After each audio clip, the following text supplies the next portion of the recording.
بسم اللہ الرحمن الرحیم۔ حرف ضا کا مخرج اور تلفظ۔ حرف ضا کا مخرج ہے زبان کی نوک اور ثنایا علیا کے کنارے جو مسوڑوں سے ملے ہیں۔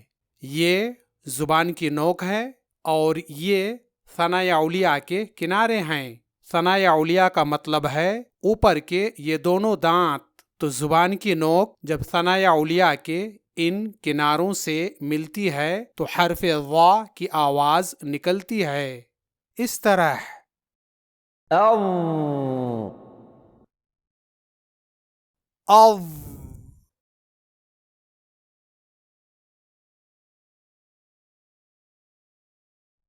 اض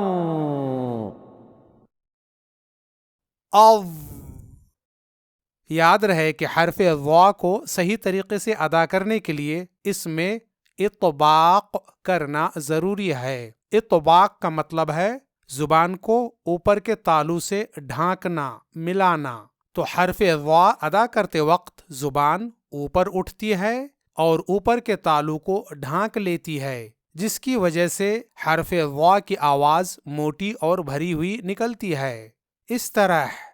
اض یہ آپ دیکھ رہے ہیں، یہ زبان اوپر اٹھ کر اوپر کے تالو کو ڈھانک لیتی ہے۔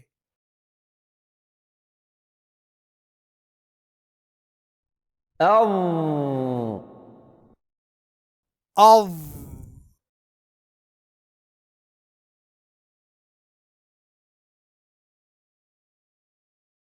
اض اض اض اض اض اض اض اض اض یلفظ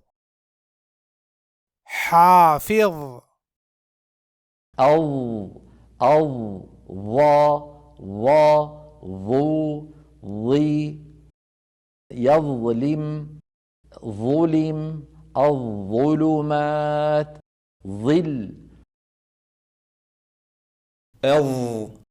اظلم اض وعظهم اض تظهرون ظلموا ظلا ظلما ظالم عظيم ذو تعظون